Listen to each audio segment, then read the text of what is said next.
বিপদ দিয়ে আপনাকে অ্যালার্ম করা হয় আল্লাহর পক্ষ থেকে। আপনি চলতে পথে হোঁচট খান, আল্লাহ আপনাকে অ্যালার্ম দেন, ফিরে আসো। চলছেন বিপথে, আল্লাহ পাকে অ্যালার্ম দেন, ফিরে আসো।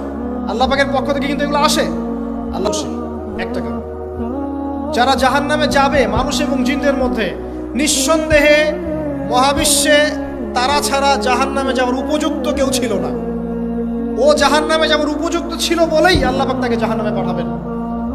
আর যারাই জান্নাতে যাবে প্রত্যেকেই শুধু আমলের বদৌলতে যাবে না, বরং আল্লাহ পাকের রহমতেই যাবে। কেউই তার আমল দিয়ে জান্নাতে যেতে পারবে না। নবী সাল্লাল্লাহু আলাইহি ওয়াসাল্লাম এমন ভাষ্য বলছেন, ইল্লা আনা, আমিও না, ইল্লা বিরহমাতিল্লাহ, আমিও নয়, তবে আল্লাহ পাকের দয়া আমাকে ঘিরে ধরবে। আল্লাহ পাকের রহমত যাদের উপরে বর্ষিত হবে তারাই জান্নাতে যাবে ইনশাআল্লাহ। কে আমল দিয়ে যেতে পারবে। যত আমলই করি বলা যাবে না এই আমলের বদৌলতে জান্নাতে যেতে পারবে। আল্লাহ পাক দয়া না করলে হবে না। আল্লাহ পাক চান যে আদম সন্তান যেন জান্নাতেই যায়।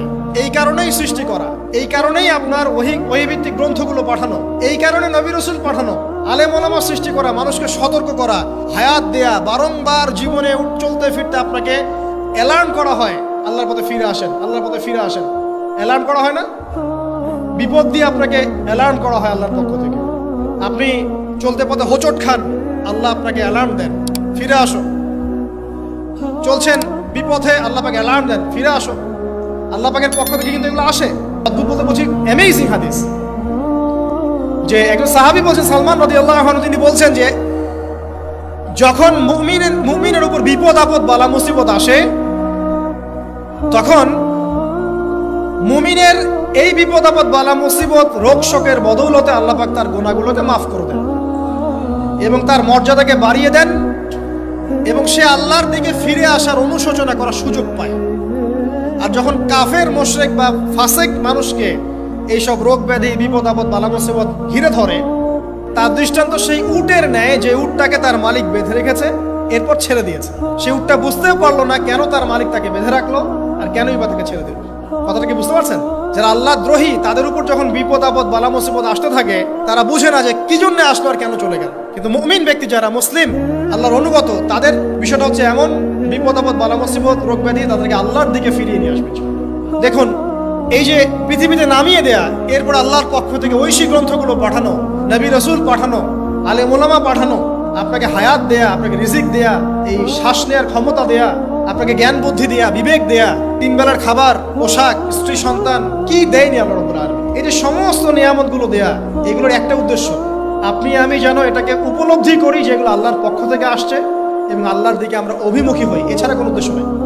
সামনে যান, নূহ আলাইহিস সালাম, একদিন দুই দিনেই কি আল্লাহ পাক তার কওমকে ধ্বংস করে দিয়েছেন?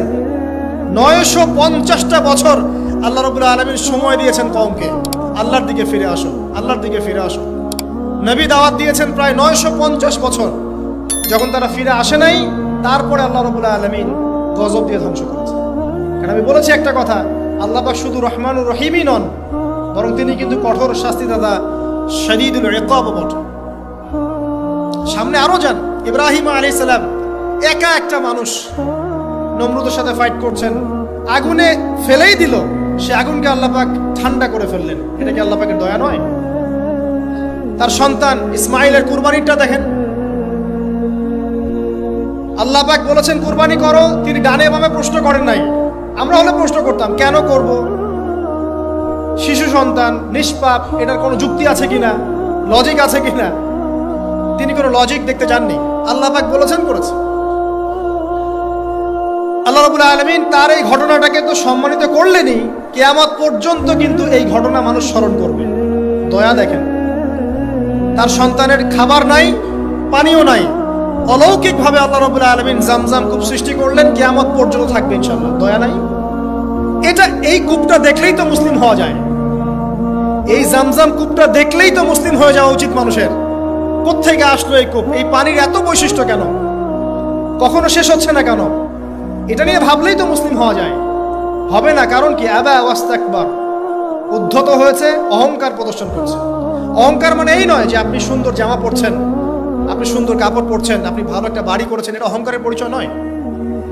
বরং অহংকারের পরিচয় হচ্ছে বাতারুল হাক্কি ওয়া গামতুন নাস, সত্য জিনিস যেটা স্পষ্ট এটাকে অস্বীকার করা, আর অন্য মানুষকে ছোট করা, তুচ্ছ তাচ্ছিল্য করা। এই হলো অহংকারের পরিচয়। ইউনুস নবীর কথা মনে আছে আপনাদের? ওই যে মাছের পেটের মধ্যে 3 দিন 3 রাত ঘুরছে আর ঘুরছে, একজন নবী হয়ে তাকে এই অবস্থা ফেস করতে হচ্ছে। এক পর্যায়ে তিনি বুঝতে পারছেন যে আমার কিছু একটা তো ভুল হয়েছে। আল্লাহর কাছে হাত তুলে দোয়া করলেন, লা ইলাহা ইল্লা আনতা সুবহানাকা ইন্নী কুনতু মিনাজ জালিমিন। দোয়ার পড়ার সাথে সাথে আল্লাহ পাক বললেন, যাও মাছ তুমি রেখে চলে আসো। এটা কি দয়ার নিদর্শন নয়? শুধু তাই নয়, তাকে যখন দ্বীপে নামিয়ে দেওয়া হয় তিনি অসুস্থ ছিলেন।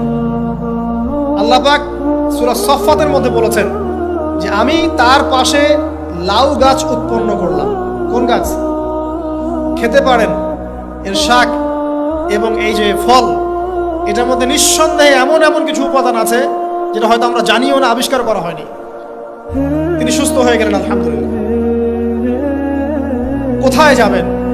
যে কোনো জায়গায় যান। নবী ঈসা আলাইহিস সালামকে চতুর্দিক থেকে আক্রমণ করছে ইহুদিরা। আল্লাহ রাব্বুল আলামিন তাকে এমন হেফাজত করলেন, তার কাছে তাকে উঠিয়ে নিলেন। এটা কি দয়ার পরিচয় নয়? নবী মুসা আলাইহিস সালামের ঘটনা, বনু ইসরাইল একটার পর একটা অবাধ্যতা করেই গেছে।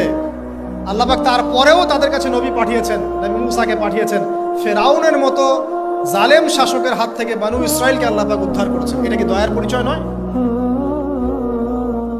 নবী মুসা আলাইহিস সালাম গাছের নিচে বসে আছেন, খাবার নাই, বাসস্থান নাই, কিচ্ছু নাই, বরং তার গায়ে একটা অপবাদ দেওয়া হয়েছে যে তিনি নাকি একজন মানুষকে খুন করেছেন।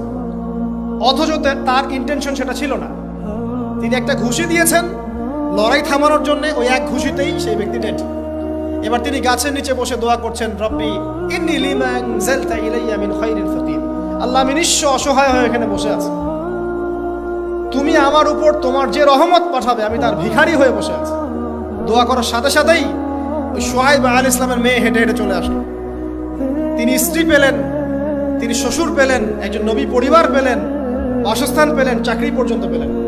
8 বছর তিনি রাখালি করেছেন শুআয়ব আলাইহিস সালামের ফার্মের মধ্যে। দয়া মুহূর্তেই চলে আসবে, শুধু আল্লাহর দিকে অভিমুখী হলেই হয়। এগুলো দয়া।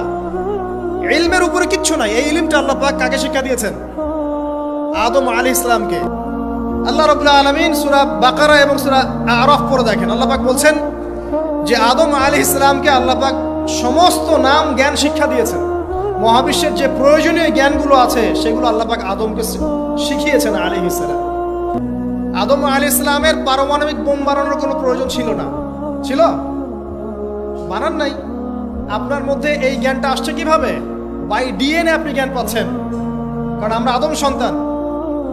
অনেক জ্ঞান আমাদের ভিতরেই আছে, এগুলো চর্চার মধ্য দিয়ে, গবেষণার মধ্য দিয়ে প্রস্ফুটিত হয় মাত্র।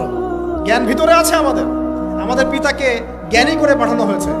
এই জ্ঞান শিক্ষা দেওয়াটা হচ্ছে আল্লাহ পাকের সবচেয়ে বড় দয়াগুলোর মধ্যে একটা। রহম করেছেন। শুধু তাই নয়, আদম আলাইহিস সালামকে এমন জ্ঞান শিক্ষা দিয়েছেন যে জ্ঞান ফেরেশতারা পর্যন্ত জানতো না। এটা কি দয়া নয়?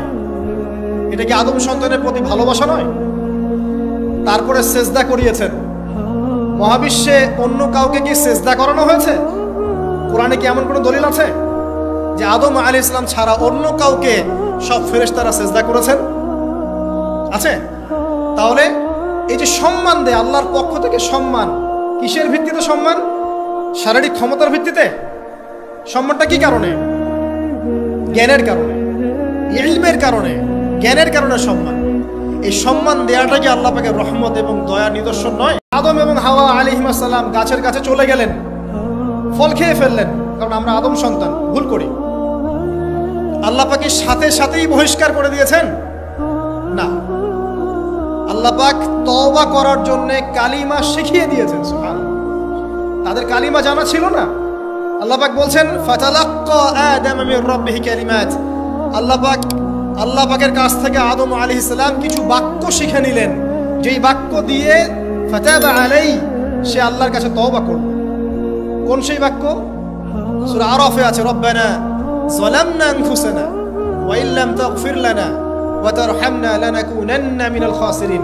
এই দোয়া কে শিখিয়ে দিয়েছে? আল্লাহ। এই তওবার বাক্য যে শিখিয়ে দেয়, এটা কি দয়ার পরিচয় নয়?